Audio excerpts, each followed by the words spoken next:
Mais avant cela, les dernières recherches sur l'alimentation de demain et, disons-le tout de suite, si vous vous apprêtez à passer à table, elles ont de quoi surprendre. On a souvent parlé de la demande mondiale en protéines qui est en train de flamber à mesure que le niveau de vie s'élève. Viande de bœuf, de porc, volaille, cela ne suffira pas. Alors les insectes, on l'a déjà évoqué, sont une piste, mais les scientifiques se penchent maintenant vers de nouvelles voies. Une étude vient d'être publiée. Laurence Decherf, Antoine Morel. Quiche aux larves, salade de verre et de sauterelles, criquets caramélisés en dessert, ça vous tente?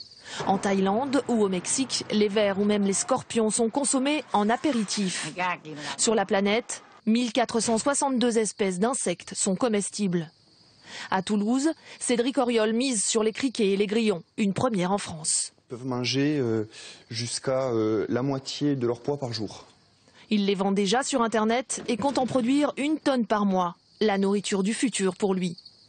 C'est une des solutions et par rapport à d'autres solutions étudiées en ce moment comme la viande de synthèse ou les OGM, les insectes ont l'avantage d'être une solution naturelle. Une solution pour nourrir 9 milliards d'hommes en 2050, alors que l'élevage atteint ses limites. Une solution surtout écologique. Elle nécessite moins d'eau et émet moins de gaz à effet de serre. 10 kilos de céréales sont nécessaires pour produire 1 kilo de viande contre 6 à 8 kilos d'insectes. Côté protéines, un steak de 100 grammes est équivalent à 7 criquets. Alors l'Europe vient d'investir 3 millions d'euros dans la recherche aux Pays-Bas. Ici, les petites bébêtes répugnantes sont transformées en farine. Pour être simple, le but de nos recherches, c'est que pouvons-nous faire avec ça? Quelle utilisation lui trouver? Dans quel produit l'incorporer? Quelles sont les propriétés? Peut-on en faire un gélifiant? Objectif, les incorporer ni vus ni connus dans des plats comme ces nuggets. C'est bon?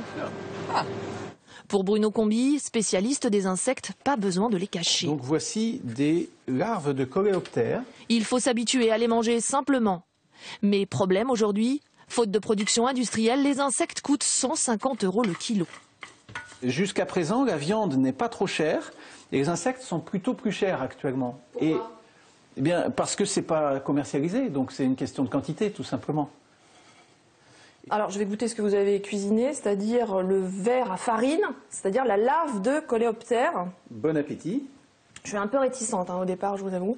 C'est normal, il faut découvrir, c'est un univers les insectes et c'est aussi un univers gastronomique. Oui, c'est pas mauvais, ça ressemble aux chips. C'est salé, c'est facile à manger. Ouais, c'est bon.